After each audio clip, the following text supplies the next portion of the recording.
Hi all, welcome to another episode of Shrudi's Learning Square. Shrudi's Learning Square-ലേക്ക് എല്ലാവർക്കും സ്വാഗതം. നമ്മൾ ഇന്ന് പഠിക്കാൻ പോകുന്ന ടോപ്പിക് ഫിസിക്സിലെ ചലന നിയമങ്ങളെക്കുറിച്ചാണ്. എന്താണ് ചലന നിയമങ്ങൾ അല്ലെങ്കിൽ ലോസ് ഓഫ് മോഷനെ കുറിച്ചാണ്. അപ്പോൾ ഈ ഒരു ടോപ്പിക്ക് നമ്മൾ SCERT ബേസ് ചെയ്തിട്ട് തന്നെയാണ് ചെയ്തിട്ടുള്ളത്. SCERT ടെക്സ്റ്റ് ബുക്ക് മുഴുവനും വായിച്ചിട്ട് അതിനകത്ത് തോന്നിയിട്ടുള്ള മെയിൻ ഇമ്പോർട്ടൻറ്റ് പോയിൻറ്റ്സും അതേപോലെ തന്നെ ചോദിക്കാൻ ചാൻസ് ഉള്ള ക്വസ്റ്റ്യൻസും പിന്നെ ഓരോ എക്സാമ്പിൾസ് കൊടുത്തിരിക്കുന്നതൊക്കെ നമ്മൾ ഈ ഒരു വീഡിയോയിൽ ഇൻക്ലൂഡ് ചെയ്തിട്ടുണ്ട്. അപ്പോൾ എല്ലാവരും മുഴുവനും കണ്ടു നോക്കുക. അപ്പോൾ ആദ്യം തന്നെ നമുക്ക് ന്യൂട്ടൻ്റെ ഫസ്റ്റ് ലോ ഓഫ് മോഷൻ തന്നെ പഠിക്കാം. അപ്പോൾ നമുക്ക് ഒരു സ്റ്റേറ്റ്മെൻറ്റ് ആ ലോ അതേപോലെ തന്നെ നമ്മൾ പഠിക്കേണ്ട ആവശ്യമൊന്നുമില്ല. ആ ലോ എന്താണെന്നുള്ളത് ഞാൻ നിങ്ങൾക്ക് പറഞ്ഞുതരാം. അതിന് മുമ്പ് ഞാൻ കുറച്ച് എക്സാമ്പിൾസ് പറഞ്ഞുകൊണ്ട് ഈ ഒരു സെക്ഷൻ നമുക്ക് സ്റ്റാർട്ട് ചെയ്യാം. ഓക്കെ, അപ്പോൾ ഫസ്റ്റ് തന്നെ ഒരു കല്ലുണ്ടെന്ന് വിചാരിക്കുക. ഒരു കല്ല് ഞാനിവിടെ വെച്ചേക്കാണ്. അപ്പോൾ ആ കല്ലിങ്ങനെ അനങ്ങാതിരിക്കുകയാണ്. ഞാൻ വന്നിട്ട് ഒരു എക്സ്റ്റേണൽ ഫോഴ്സ് കൊടുത്ത് കഴിയുമ്പോൾ മാത്രമായിരിക്കും ഈ കല്ല് നീങ്ങുന്നത്. ഞാൻ ആ ഫോഴ്സ് കൊടുത്തില്ലായിരുന്നെങ്കിലോ കല്ല് അതേപോലെ തന്നെ അവിടെ ഇരിക്കും. ശരിയല്ലേ? അതേപോലെ തന്നെ നമുക്ക് വേറൊരു എക്സാമ്പിൾ എടുക്കാം. ഇപ്പോൾ ഒരു ബോൾ ഉരുണ്ട് പോയിക്കൊണ്ടിരിക്കുകയാണ്. ഓക്കെ, അപ്പോൾ ഞാനത് വന്ന് സ്റ്റോപ്പ് ചെയ്തു. ഞാനത് സ്റ്റോപ്പ് ചെയ്ത് കഴിഞ്ഞപ്പോൾ എന്ത് പറ്റി? ആ ബോൾ അവിടെ വെച്ച് നിന്നു. സപ്പോസ് ഫ്രിക്ഷൻ ഇല്ലയെന്ന് വിചാരിക്കുക കേട്ടോ. ഫ്രിക്ഷണൽ ഫോഴ്സ് ഒന്നും ഇല്ലെങ്കിൽ ആ ബോൾ ഇങ്ങനെ ഉരുണ്ട് പോയിക്കൊണ്ടേ ഇരുന്നേനെ. ഞാനൊരു ഫോഴ്സ് കൊടുത്തുകൊണ്ടാണ് ആ ബോൾ അവിടെ വെച്ച് നിന്നത്. ക്ലിയർ ആയല്ലോ? അപ്പോൾ ഇതിൽ നമുക്ക് എന്താ മനസ്സിലായേ? അതായത് ഒരു വസ്തു ഏത് അവസ്ഥയിലാണോ ഇരിക്കുന്നത് ആ അവസ്ഥയിൽ തന്നെ അത് ഇരുന്നേനെ അല്ലേ? Unless an external force acts on it, ഒരു ബാഹ്യബലം അതിനകത്ത് ആക്ട് ചെയ്യുന്നത് വരെ ആ ഒരു ബോഡി ഏതവസ്ഥയിലാണോ ഇരിക്കുന്നത് അതേപോലെ തന്നെ കണ്ടിന്യൂ ചെയ്തേനെ. റെസ്റ്റിലായിരുന്നപ്പോൾ റെസ്റ്റിൽ തന്നെ കണ്ടിന്യൂ ചെയ്യും. അൺലെസ് ഞാനൊരു ഫോഴ്സ് കൊടുത്തില്ല. ഞാനൊരു ഫോഴ്സ് കൊടുത്തപ്പോഴല്ലേ അത് നീങ്ങിയത്. അതുവരെ അത് റെസ്റ്റിൽ തന്നെയായിരുന്നു. ആ കല്ല് റെസ്റ്റിലായിരുന്നു. അതേപോലെ തന്നെ ഒരു ബോൾ ഉരുണ്ട് പോയിക്കൊണ്ടിരിക്കുകയാണ്. ഞാനത് പിടിച്ചു കഴിഞ്ഞപ്പോഴേക്കും ആ ബോൾ നിന്നു. അപ്പോൾ ഞാനാണ് അതിനകത്തുള്ള എക്സ്റ്റേണൽ ഫോഴ്സ്. ക്ലിയർ ആയല്ലോ? ഇനി നമുക്ക് ന്യൂട്ടൻ്റെ ഫസ്റ്റ് ലോ ഓഫ് മോഷൻ എന്താണെന്നുള്ളത് നോക്കാം. നോക്കിക്കോളൂ.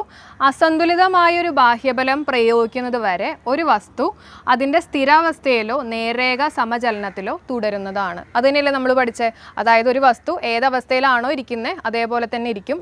അൺലെസ് ഒരു ബാഹ്യബലം അതിനകത്ത് അപ്ലൈ ചെയ്യുന്ന വരെ ഒരു വസ്തു ഏതവസ്ഥയിലാണോ ഇരിക്കുന്നത് അതേപോലെ തന്നെ ഇരിക്കും. അസന്തുലിതം എന്ന് പറഞ്ഞാൽ എന്താ? അതായത് തുല്യമല്ലാത്ത ഫോഴ്സ് അല്ലേ? അപ്പോൾ ആ ഒരു കൺസെപ്റ്റ് ക്ലിയർ ആക്കാൻ വേണ്ടിയിട്ട് ഒരു ടേബിൾ ഉണ്ടെന്ന് വിചാരിക്കുക. ഈ ടേബിളിൻ്റെ അപ്പുറത്തും ഇപ്പുറത്തും രണ്ടാൾക്കാർ നിൽക്കുകയാണ്.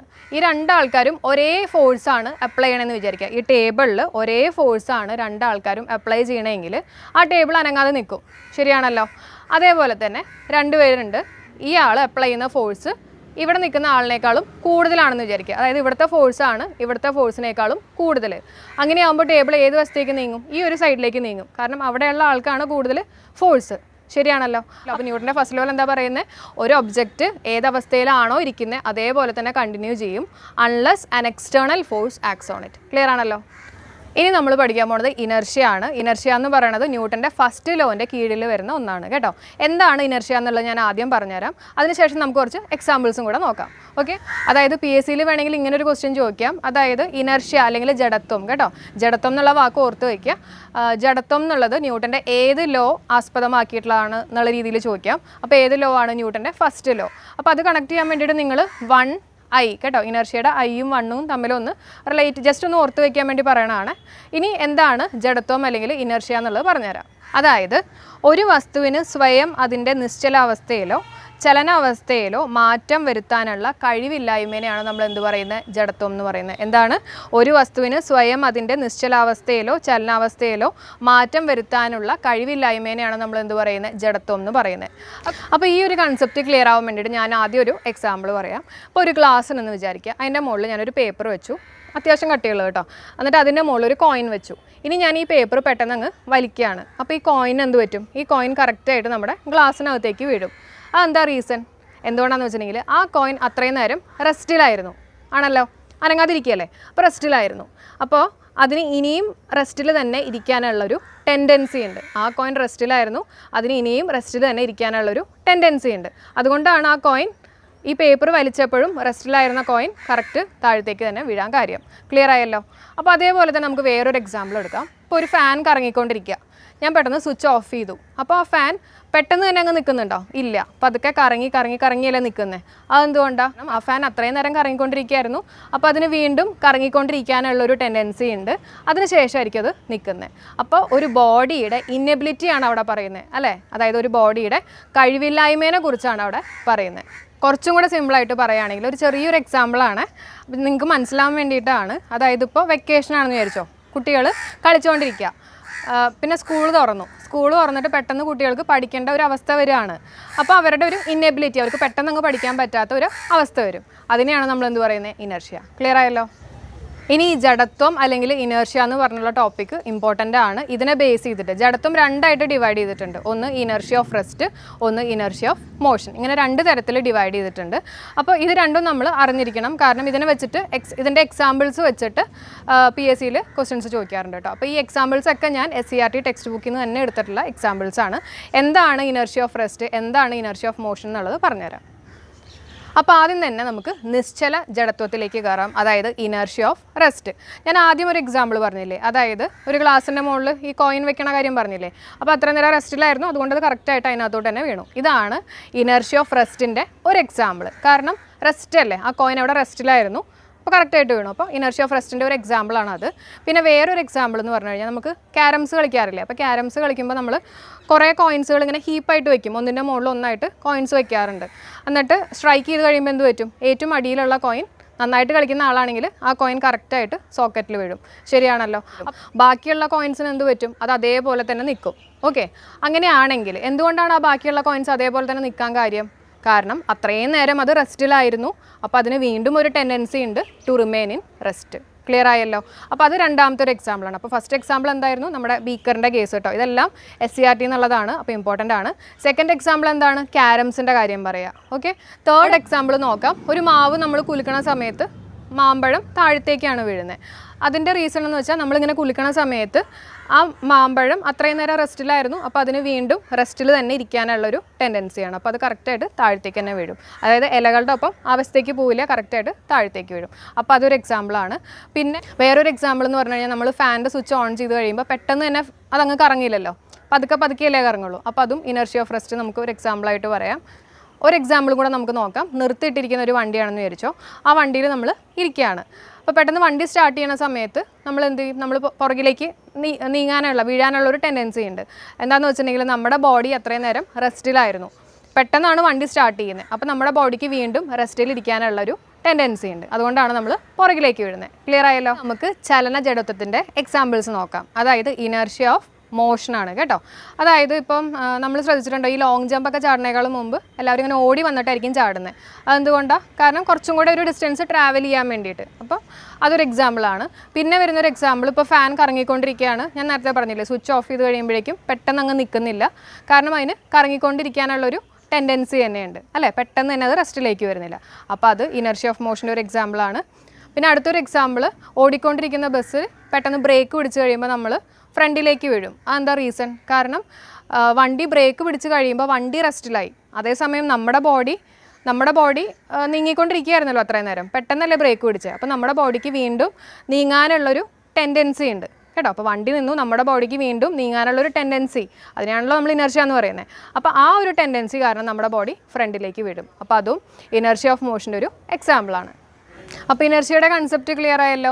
അപ്പോൾ ഇനർഷ്യ എന്താ പറയുന്നത്? ഒരു വസ്തുവിന് സ്വയം അതിൻ്റെ നിശ്ചലാവസ്ഥയിലോ ചലനാവസ്ഥയിലോ മാറ്റം വരുത്താനുള്ള കഴിവില്ലായ്മയാണ് നമ്മൾ എന്ത് പറയുന്നത്? ഇനർഷ്യ എന്ന് പറയുന്നത്. അപ്പോൾ നമ്മൾ ഇനർഷ്യ പഠിച്ചു. ഇനർഷ്യ രണ്ട് തരത്തിലുണ്ടെന്നുള്ളത് പഠിച്ചു. ഏതൊക്കെയാണ്? ഇനർഷ്യ ഓഫ് റെസ്റ്റ് പഠിച്ചു, ഇനർഷ്യ ഓഫ് മോഷൻ പഠിച്ചു. അതേപോലെ തന്നെ ഇനർഷ്യ ഏത് ലോൻ്റെ കീഴിൽ വരുന്നതാണ്? ന്യൂട്ടൻ്റെ ഏത് ലോൻ്റെ കീഴിൽ വരുന്നതാണ്? നമുക്കറിയാം, ഫസ്റ്റ് ലോ കേട്ടോ. ഇനി നമുക്ക് ഇനർഷ്യയും മാസും തമ്മിലുള്ള റിലേഷൻ നോക്കാം. അതായത് ജഡത്വവും അതേപോലെ തന്നെ മാസും തമ്മിലുള്ള റിലേഷൻ നോക്കാം.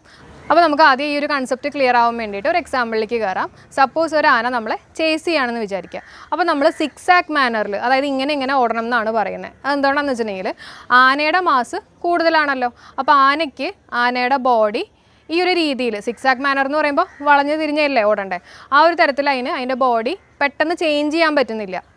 ശരിയല്ലേ? പെട്ടെന്ന് അതിൻ്റെ ബോഡി അങ്ങ് ചേഞ്ച് ചെയ്യാൻ പറ്റുമോ? ഇല്ല. അതായത് ആനയുടെ ഇന്നബിലിറ്റി കൂടുതലാണ്, പെട്ടെന്ന് അതിൻ്റെ ബോഡി ആ ഒരു തരത്തിൽ അതിന് ചേഞ്ച് ചെയ്യാൻ പറ്റുന്നില്ല. ശരിയല്ലേ? അപ്പോൾ ഇന്നബിലിറ്റി കൂടുതലാണ്, എന്ത് കൂടിയപ്പോൾ? മാസ് കൂടിയപ്പോൾ. അപ്പോൾ അങ്ങനെയാണെങ്കിൽ ഇന്നബിലിറ്റി എന്ന് പറഞ്ഞാൽ എന്താണ്? ഇനർഷ്യ, കഴിവില്ലായ്മ എന്ന് പറയണതല്ലേ ഇനർഷ്യ എന്ന് പറയുന്നത്. അപ്പോൾ അതായത് ഇനർഷ്യ അല്ലെങ്കിൽ ജഡത്വവും മാസും എങ്ങനെയാണ്? നേർ അനുപാതത്തിലാണ്. അതായത് മാസ് കൂടുന്ന അനുസരിച്ചിട്ട് ഇനർഷ്യ കൂടും, മാസ് കുറയണ അനുസരിച്ചിട്ട് ഇനർഷ്യ കുറയും, അല്ലെങ്കിൽ ജഡത്വം കുറയും. നെക്സ്റ്റ് നമുക്ക് എന്താണ് ആക്കം എന്നുള്ളത് നോക്കാം. ആക്കം അല്ലെങ്കിൽ മൊമെൻറ്റം. അപ്പോൾ ആക്കം എന്ന് പറഞ്ഞു കഴിഞ്ഞാൽ ചലിച്ചുകൊണ്ടിരിക്കുന്ന വസ്തുവിന് ഉളവാക്കാൻ കഴിയുന്ന ആഘാതത്തെയാണ് നമ്മൾ എന്ത് പറയുന്നത്, ആക്കം എന്ന് പറയുന്നത്. അതായത് ഇമ്പാക്റ്റ്. ഒരു ബോഡി മോഷനിലാണ്, അത് വന്ന് വേറൊരു ബോഡിയിൽ വന്ന് ഇടിച്ചു കഴിയുമ്പോൾ അതുണ്ടാക്കുന്ന ഇമ്പാക്റ്റ് കേട്ടോ, അതാണ് അതിൻ്റെ ആഘാതം എന്ന് പറയുന്നത്. ഇനി ഈ മൊമെൻറ്റം എന്തിനൊക്കെയാണ് ഡിപ്പെൻഡ് ചെയ്യണത് എന്നുള്ളത് നമുക്ക് നോക്കാം. എന്തിനൊക്കെയാണ് ഡിപ്പെൻഡ് ചെയ്യുന്നത്? മാസിനും ഡിപ്പെൻഡ് ചെയ്യും, വെലോസിറ്റിനും ഡിപ്പെൻഡ് ചെയ്യും കേട്ടോ.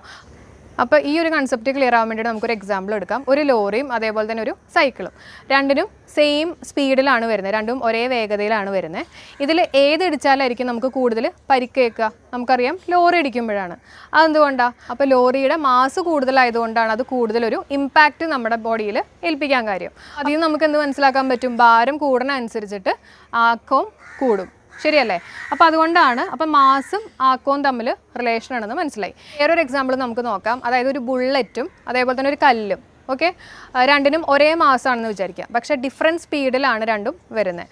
അപ്പോൾ അത് ഏത് കൊണ്ടാലായിരിക്കും നമുക്ക് കൂടുതൽ ഇമ്പാക്റ്റ് ഉണ്ടാവുന്നത്? നമുക്കറിയാം ബുള്ളറ്റ് കൊള്ളുമ്പോഴാണ്. കാരണം എന്താ? അവിടുത്തെ വെലോസിറ്റി, രണ്ടിനും സെയിം മാസമാണെങ്കിലും ബുള്ളറ്റിൻ്റെ വെലോസിറ്റിയാണ് കൂടുതൽ. അപ്പോൾ അങ്ങനെയാണെങ്കിൽ വെലോസിറ്റി കൂടുന്ന അനുസരിച്ചിട്ട് ആഘാതം കൂടുമല്ലോ, ശരിയല്ലേ? അപ്പോൾ മാസ് കൂടുന്ന അനുസരിച്ചിട്ടും ആഘാതം കൂടും, അതേപോലെ തന്നെ വെലോസിറ്റി കൂടുന്ന അനുസരിച്ചിട്ടും ആഘാതം കൂടും. അതാണ് P=mv എന്ന് പറഞ്ഞ് കൊടുക്കാൻ കാര്യം. അതായത് മാസും വെലോസിറ്റിയും ഡയറക്റ്റ്ലി പ്രൊപ്പോർഷണൽ ടു മൊമെൻറ്റം, ഇത് രണ്ടും കൂടിക്കഴിഞ്ഞാലും എന്ത് പറ്റും? മൊമെൻറ്റം കൂടും. ക്ലിയർ ആയല്ലോ? ഈ മൊമെൻറ്റം എന്ന് പറയുന്നതാണ് ആക്കം. നിങ്ങൾ മലയാളം വേർഡ്സും കൂടെ പഠിച്ചു വെച്ചേക്കാം. ഇനി നമുക്ക് ന്യൂട്ടൻ്റെ സെക്കൻഡ് ലോയിലേക്ക് കയറാം. അപ്പോൾ PSC ചോദിച്ചിട്ടുള്ള ഒരു ക്വസ്റ്റ്യൻ എന്ന് പറഞ്ഞു കഴിഞ്ഞാൽ F=ma, അത് ന്യൂട്ടൻ്റെ ഏത് ലോവുമായിട്ടാണ് ബന്ധപ്പെട്ടിട്ടുള്ളത്? അപ്പോൾ ആൻസർ സെക്കൻഡ് ലോ ആണ്.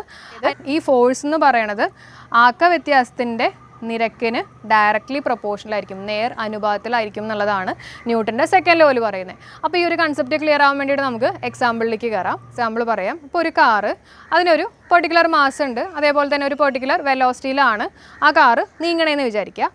പെട്ടെന്ന് ബ്രേക്ക് പിടിച്ചു എന്ന് വിചാരിക്കും. ഒരു ചെറിയൊരു ഫോഴ്സ് കൊടുത്തിട്ട് ഒരു ബ്രേക്ക് പിടിച്ചു. അപ്പോൾ ഒരു 10 സെക്കൻഡ് കഴിഞ്ഞപ്പോഴേക്കും ഈ കാറ് നിന്നു എന്ന് വിചാരിക്കുക. പെട്ടെന്ന് നിൽക്കാൻ പറ്റില്ലല്ലോ, ഇനർഷിയാണല്ലോ. അപ്പോൾ ഒരു 10 സെക്കൻഡ് കഴിഞ്ഞപ്പോഴേക്കും കാറ് നിന്നു എന്ന് വിചാരിക്കുക. ഇതാണ് നമ്മുടെ ഫസ്റ്റ് കേസ്. ഇനി നമുക്ക് അടുത്ത കേസ് നോക്കാം. ഇതേ കാറ് തന്നെ പോയിക്കൊണ്ടിരിക്കുകയാണ്. അപ്പോൾ നമ്മൾ കുറച്ചും കൂടെ ഗ്രേറ്റർ ബ്രേക്കാണ് അല്ലെങ്കിൽ ഗ്രേറ്റർ ഫോഴ്സാണ് അപ്ലൈ ചെയ്തതെന്ന് വിചാരിക്കുക. അപ്പോൾ കാറ് 5 സെക്കൻഡ് കൊണ്ട് നിന്നു എന്ന് വിചാരിക്കുക. ആദ്യത്തെ കേസിൽ കുറച്ച് ഫോഴ്സാണ് കൊടുത്തത്, രണ്ടാമത്തെ കേസിൽ കുറച്ചും കൂടെ ഫോഴ്സ് കൊടുത്തു. അതായത് ബ്രേക്കാണ് ഉദ്ദേശിച്ചത് കേട്ടോ. അതായത് ഞാൻ കൊടുക്കുന്ന ഫോഴ്സിനനുസരിച്ചിട്ടാണ് വെലോസിറ്റിയിൽ വേരിയേഷൻ വന്നത്. വെലോസിറ്റിയിൽ വേരിയേഷൻ വന്നു എന്ന് പറഞ്ഞാൽ അതിൻ്റെ അർത്ഥം എന്താ? മൊമെൻറ്റത്തിനകത്തും വേരിയേഷൻ വന്നു. കാരണം മൊമെൻറ്റം എന്ന് പറയുന്നത് വെലോസിറ്റിനെ ഡിപ്പെൻഡ് ചെയ്യുന്നുണ്ടല്ലോ. അപ്പോൾ വെലോസിറ്റിയിൽ വേരിയേഷൻ വന്നു, അതായത് മൊമെൻറ്റത്തിലും വേരിയേഷൻ വന്നു. അപ്പോൾ അതിൽ നിന്ന് നമുക്ക് എന്താ മനസ്സിലാവുന്നത്? ഫോഴ്സിനനുസരിച്ചിട്ട് മൊമെൻറ്റത്തിലും വേരിയേഷൻ വന്നു ആണല്ലോ. അതായത് ഫോഴ്സ് എന്ന് പറയുന്നത് എന്തിനാണ് ഡിപ്പെൻഡ് ചെയ്യുന്നത്? ചേഞ്ച് ഓഫ് മൊമെൻറ്റം, മൊമെൻറ്റത്തിനകത്തുണ്ടാവുന്ന ചേഞ്ചിനെയാണ് ഡിപ്പെൻഡ് ചെയ്യുന്നത്. അതാണ് ന്യൂട്ടൻ്റെ സെക്കൻഡ് ലോയിൽ പറയുന്നത്. അതാണ് ന്യൂട്ടൻ്റെ സെക്കൻഡ് ലോ എന്നുള്ളത് നമുക്ക് നോക്കാം. ഒരു വസ്തുവിന് ഉണ്ടാക്കുന്ന ആക്ക വ്യത്യാസം കേട്ടോ, mv - mu എന്ന് പറയുന്നത് ആക്ക വ്യത്യാസത്തിൻ്റെ നിരക്കാണ് ബൈ ടൈം കൊടുത്തിരിക്കുന്നത്. ആ വസ്തുവിൽ ഉപയോഗിക്കുന്ന അസന്തുലിത ബാഹ്യബലത്തിന് നേർ അനുപാതമായിരിക്കും. കണ്ടോ, ഇതാണ് ഫോഴ്സ്. അസന്തുലിത ബാഹ്യബലത്തിന് നേർ അനുപാതം, ഡയറക്റ്റ്ലി പ്രൊപ്പോർഷണൽ ആയിരിക്കും എന്നുള്ളതാണ് ന്യൂട്ടൻ്റെ സെക്കൻഡ് ലോ പറയുന്നത്. അപ്പോൾ നിങ്ങൾ ജസ്റ്റ് മനസ്സിലാക്കി വെച്ചാൽ മതി, ബൈഹാർട്ട് ഒന്നും പഠിക്കേണ്ട, മനസ്സിലാക്കി വെക്കുക. അപ്പോൾ ഇതാണ് സെക്കൻഡ് ലോ. ഇതിൽ നിന്ന് തന്നെയാണ് നമുക്ക് എന്ത് കിട്ടിയേക്കുന്നത്? F=ma എന്ന് പറഞ്ഞിട്ടുള്ള ഇക്വേഷൻ കിട്ടിയേക്കുന്നത്. അപ്പോൾ നമുക്കറിയാം ന്യൂട്ടൻ്റെ സെക്കൻഡ് ലോ വെച്ചിട്ട് F is directly proportional to മൊമെൻറ്റത്തിൻ്റെ നിരക്കിലുണ്ടാവുന്ന വ്യത്യാസമല്ലേ, അതാണല്ലോ നമ്മുടെ ഫോഴ്സ് എന്ന് പറയുന്നത്. അപ്പോൾ ഇതിൽ നിന്ന് നമുക്ക് ഈ എഫും ടിയും എങ്ങനെയാണ്? ഇൻവേഴ്സ്ലി പ്രൊപ്പോർഷണൽ അല്ലേ, അതാണ് ഞാൻ ഇവിടെ എടുത്ത് എഴുതിയേക്കുന്നത് കേട്ടോ. F is inversely proportional to T എന്ന് പറയുന്നത് ടൈം. അതായത് ടൈം കൂടുന്ന അനുസരിച്ചിട്ട് ഫോഴ്സ് കുറയും. അപ്പോൾ ഇതിനെ ബേസ് ചെയ്തിട്ട് ഒരു ക്വസ്റ്റ്യൻ ചോദിച്ചിട്ടുണ്ട്. അതായത് നമ്മൾ ക്രിക്കറ്റ് ബോൾ ക്യാച്ച് ചെയ്യുന്ന സമയത്ത് നമ്മുടെ കൈ പുറകിലോട്ട് നീക്കിയിട്ട് വേണം നമ്മൾ ക്യാച്ച് ചെയ്യാൻ. അത് എന്തുകൊണ്ടാണെന്ന് വെച്ചിട്ടുണ്ടെങ്കിൽ, അപ്പോൾ നമ്മുടെ കൈ പുറകിലോട്ട് നീക്കുന്ന സമയത്ത് നമ്മുടെ ടൈം കൂടും അല്ലേ, കുറച്ചും കൂടെ സമയം നമുക്ക് കിട്ടുമല്ലേ. അപ്പോൾ ടൈം കൂടും. ടൈം കൂടുന്ന സമയത്ത് ഫോഴ്സിന് എന്ത് പറ്റും? ഫോഴ്സ് കുറയും. ഒരെണ്ണം മുകളിൽ ഒരെണ്ണം താഴെയാണ്, അപ്പോൾ ഒരെണ്ണം കൂടുന്ന അനുസരിച്ച് മറ്റത് കുറയും കേട്ടോ. അപ്പോൾ ഇവിടെ ടൈം കൂടുന്ന അനുസരിച്ചിട്ട് ഫോഴ്സ് കുറയും. അപ്പോൾ നമ്മുടെ കയ്യിൽ അപ്ലൈ ചെയ്യുന്ന ഫോഴ്സ് കുറയും. അപ്പോൾ അതാണ് അതിൻ്റെ റീസൺ. അടുത്തത് നമുക്ക് ആവേഗം അല്ലെങ്കിൽ ഇമ്പൾസ് എന്താണെന്നുള്ളത് നോക്കാം കേട്ടോ. അപ്പോൾ മലയാളം ടേംസും കൂടെ പഠിച്ചു വെച്ചേക്കുക. എന്താണ് ആവേഗമാണ് ഇമ്പൾസ്. അപ്പോൾ ഇമ്പൾസ് എന്ന് പറഞ്ഞു കഴിഞ്ഞാൽ ഒരു ചെറിയ സമയത്ത് കൂടുതൽ ഫോഴ്സ് ആക്ട് ചെയ്യുന്നതിനെയാണ് നമ്മൾ എന്ത് പറയുന്നത്? ഇമ്പൾസ് എന്ന് പറയുന്നത്, അല്ലെങ്കിൽ ആവേഗം എന്ന് പറയുന്നത്. അതായത് ഒരു ചെറിയ സമയത്ത് കൂടുതൽ ഫോഴ്സ് ആക്ട് ചെയ്യുന്നതിനെയാണ് നമ്മൾ എന്ത് പറയുന്നത്? ഇമ്പൾസ് എന്ന് പറയുന്നത്. അപ്പോൾ അതിനൊരു എക്സാമ്പിളായിട്ട് നമുക്ക് ചുറ്റിക വെച്ചിട്ട് ആണി അടിക്കുന്ന ഒരു എക്സാമ്പിൾ എടുക്കാം. അതായത് ചെറിയൊരു ടൈമിൽ കൂടുതൽ ഫോഴ്സാണ് നമ്മൾ അപ്ലൈ ചെയ്യുന്നത്. അപ്പോൾ അതാണ് ആവേഗം. ഇനി ന്യൂട്ടൻ്റെ തേർഡ് ലോയിലേക്ക് നമുക്ക് കയറാം. നിങ്ങൾക്ക് എല്ലാവർക്കും അറിയായിരിക്കും തേർഡ് ലോ. ഫസ്റ്റും സെക്കൻഡും അറിഞ്ഞില്ലെങ്കിൽ നമുക്ക് തേർഡ് ലോ അറിയാം. എന്താണ്? Every action has N equal and opposite reaction എന്നുള്ളതാണ് ന്യൂട്ടൻ്റെ തേർഡ് ലോ പറയുന്നത്. ഏതൊരു പ്രവർത്തനത്തിനും തുല്യവും വിപരീതവുമായ ഒരു പ്രതിപ്രവർത്തനം ഉണ്ടായിരിക്കും എന്നുള്ളതാണ് ന്യൂട്ടൻ്റെ തേർഡ് ലോ പറയുന്നത്. അപ്പോൾ അതിന് നമുക്ക് കുറച്ച് എക്സാമ്പിൾസ് നോക്കാം. ഇപ്പോൾ ഒരു ഗണ്ണ് എടുക്കുകയാണ്, നമ്മൾ വെടി വയ്ക്കുന്ന സമയത്ത് ബുള്ളറ്റ് ഫ്രണ്ടിലേക്ക് പോകുന്നതിൻ്റെ അത്രയും ഫോഴ്സ് ഗണ്ണ് ബാക്കിലേക്ക് വരും. റീകോയിൽ വെലോസിറ്റി എന്ന് പറയും കേട്ടോ. അപ്പോൾ ബുള്ളറ്റ് ഫ്രണ്ടിലേക്ക് പോകുന്നതിൻ്റെ അത്രയും വെലോസിറ്റിയിൽ തന്നെ ഗണ്ണ് പുറകിലേക്ക് നീങ്ങും. അപ്പോൾ ഇവിടെ ഈക്വൽ ആൻഡ് ഓപ്പോസിറ്റ് ഫോഴ്സ് ആണ്. കാരണം ഈക്വൽ ഫോഴ്സ് ആണ്, ഇവിടെ പോകുന്നതിൻ്റെ അത്രയും ഫോഴ്സ് തന്നെയായിരിക്കും ബാക്കിലേക്കും വരുന്നത്. പക്ഷേ ഡയറക്ഷൻ ഓപ്പോസിറ്റ് ആണ് കേട്ടോ. അതാണ് ഈക്വൽ ആൻഡ് ഓപ്പോസിറ്റ് പറയാൻ കാര്യം. സെക്കൻഡ് എക്സാമ്പിളായിട്ട് റോക്കറ്റ് എടുക്കാം. അപ്പോൾ റോക്കറ്റിന് അത് തീ കത്തുന്ന അനുസരിച്ചിട്ട്, അതായത് തീ കത്തുന്ന പ്രഷർ പുറകിലേക്കായിരിക്കുമല്ലോ, അത് പുറകിലേക്ക് ഒരു ഫോഴ്സ് എക്സേർട്ട് ചെയ്യും. അതിന് ഈക്വലൻ്റ് ആയിട്ടുള്ള ഫോഴ്സ് കൊണ്ടാണ് റോക്കറ്റ് മുന്നിലേക്ക് പോകാൻ കാര്യം. അപ്പോൾ അവിടെയും നമ്മുടെ ന്യൂട്ടൻ്റെ തേർഡ് ലോ തന്നെയാണ് ആപ്ലിക്കബിൾ ആയിട്ട് വന്നേക്കുന്നത്. അതേപോലെ തന്നെ വേറൊരു എക്സാമ്പിൾ, ബലൂണിൽ കാറ്റ് അഴിച്ചു വിടുന്ന സമയത്ത് എന്ത് പറ്റും? ബലൂൺ മുകളിലേക്ക് പോകും. കാരണം ആ കാറ്റ് അഴിച്ചു വിടുമ്പോൾ അത് താഴത്തേക്കാണ് പോകുന്നത്. അപ്പോൾ അതിന് ഈക്വലൻ്റ് ആയിട്ടുള്ള ഒരു ഫോഴ്സ് മുകളിലേക്ക് ഉണ്ടാവും കേട്ടോ. അപ്പോൾ അതുകൊണ്ടാണ് ബലൂൺ മുകളിലേക്ക് പോകാൻ കാര്യം. എക്സാമ്പിളും കൂടി ഉണ്ട്. അതായത് ഇപ്പോൾ ഒരു ബോട്ടിൽ നിന്ന് നമ്മൾ അല്ലെങ്കിൽ ഒരു വഞ്ചിയിൽ നിന്ന് നമ്മൾ കരയിലേക്ക് എടുത്ത് ചാടുകയാണെങ്കിൽ നമ്മൾ കൊടുക്കുന്ന ഫോഴ്സിന് ഈക്വലൻ്റ് ആയിട്ടുള്ളൊരു ഫോഴ്സ് കാരണം ഈ വഞ്ചി ബാക്കിലേക്ക് നീങ്ങും. അപ്പോൾ ഇതെല്ലാം ന്യൂട്ടൻ്റെ തേർഡ് ലോൻ്റെ എക്സാമ്പിൾസ് ആണ്. എക്സാമ്പിൾസ് ഒക്കെ നിങ്ങൾ ഒരു നോട്ട്ബുക്കിനകത്ത് എഴുതി വയ്ക്കുക. കാരണം നമുക്ക് സർക്കുലർ മോഷൻ അല്ലെങ്കിൽ വർത്തുള്ള ചലനം എന്താണെന്നുള്ളത് നോക്കാം. അതായത് ഇപ്പോൾ ഒരു കല്ല് ഞാൻ ഒരു കയറിൽ കെട്ടിയിട്ട് ഞാനിങ്ങനെ കറക്കുകയാണെന്ന് വിചാരിച്ചോ. അപ്പോൾ ആ കല്ല് ഞാനിങ്ങനെ കറക്കല്ല. അപ്പോൾ ആ നൂല് അകത്തേക്ക് ഒരു ഫോഴ്സ് എക്സേർട്ട് ചെയ്യും. ഇതിങ്ങനെ കറക്കുന്ന സമയത്ത് നൂല് അകത്തേക്ക് ഒരു ഫോഴ്സ് എക്സേർട്ട് ചെയ്യും. അതിനെയാണ് നമ്മൾ എന്ത് പറയുന്നത്? സെൻട്രിപെറ്റൽ ഫോഴ്സ് എന്ന് പറയുന്നത്, അഭികേന്ദ്ര ബലം എന്ന് പറയുന്നത്. അതേപോലെ തന്നെ ഇതിങ്ങനെ കറക്കുന്ന സമയത്ത് കല്ലിന് പുറത്തേക്ക് ഒരു ഫോഴ്സ് എക്സേർട്ട് ചെയ്യും. അതിനെയാണ് നമ്മൾ പറയുന്നത് സെൻട്രിഫ്യൂഗൽ ഫോഴ്സ് അല്ലെങ്കിൽ അപകേന്ദ്ര ബലം. ഇനി നമുക്ക് ഇതിനെ ബേസ് ചെയ്തിട്ടുള്ള കുറച്ച് SCERT ക്വസ്റ്റ്യൻസും കൂടെ നോക്കാം. ജഡത്വ നിയമം ആവിഷ്കരിച്ച ആരാണ്? ഗലീലിയോ. നമുക്കറിയാം ജഡത്വ നിയമം എന്ന് പറയുന്നത് ന്യൂട്ടൻ്റെ ഫസ്റ്റ് ലോൻ്റെ കീഴിൽ വരുന്നതാണ്, ലോ ഓഫ് ഇനർഷ്യ. പക്ഷേ അത് ആവിഷ്കരിച്ച ആരാണ്? ഗലീലിയോ. നിശ്ചലാവസ്ഥയിലുള്ള ഒരു വസ്തുവിൻ്റെ ആക്കം എത്രയായിരിക്കും?